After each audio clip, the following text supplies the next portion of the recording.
We will now machine the bottom of the part using a 2D high-speed dynamic mill to remove the bulk of the material, and then a contour toolpath to finish the walls. Expand the gallery and select Dynamic Mill. Make sure the machining region strategy is set to stay inside. Then click on Select Machining Chains. Select this circle. Then press OK. And press OK again. Enable Preview Chains and hide the dialog. The machining region should be inside of the circle. Press Escape. And disable Preview Chains. Select Tool and select Library Tool. Click on Filter, make sure Flat End Mill is the tool type, and set the tool diameter to equal 1 inch and press OK. Select the 1 inch flat end mill and press OK. Enter the comment, machine the bottom pocket. Select Cut Parameters. Make sure the cutting method is set to climb, tip comp is set to tip, stock to leave on walls is 0.03, and stock to leave on floors is 0. Make sure depth cuts is disabled, and island facing is disabled. Select Entry Motion. Make sure the entry method is set to helix only, and that the helix radius is set to 0.5. Enable Entry Feeds and Speeds. Set the ramp feed rate to 10, the ramp spindle speed to 800, and dwell before cut to 3. Select Linking Parameters, and make sure depth is set to -1, absolute. Then press OK to generate the operation.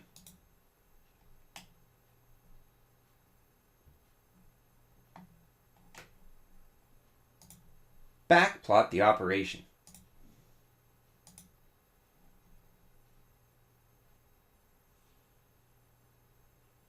When backplot is finished, press OK. Then verify operation number 10.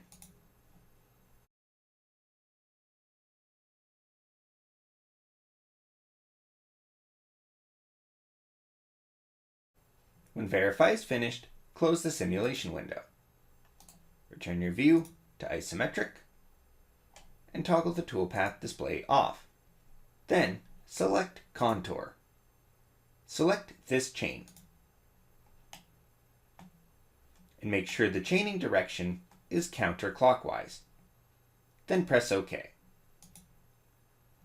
Select Tool and select the 1 inch flat end mill from the previous operation and enter the comment, Finish the pocket wall.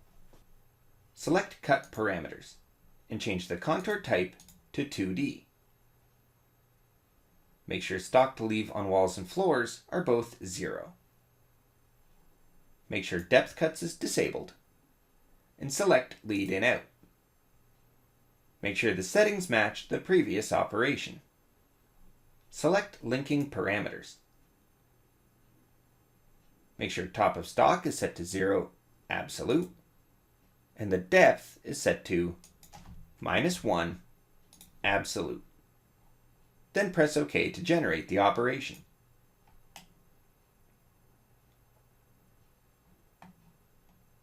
If the toolpath is generated on this side of the wall, return to Parameters, under Toolpath Type, and rechain the geometry, making sure it's set in the counterclockwise direction. Select All Operations and then click Verify. Remember that Mastercam does not support multiple setups in Verify.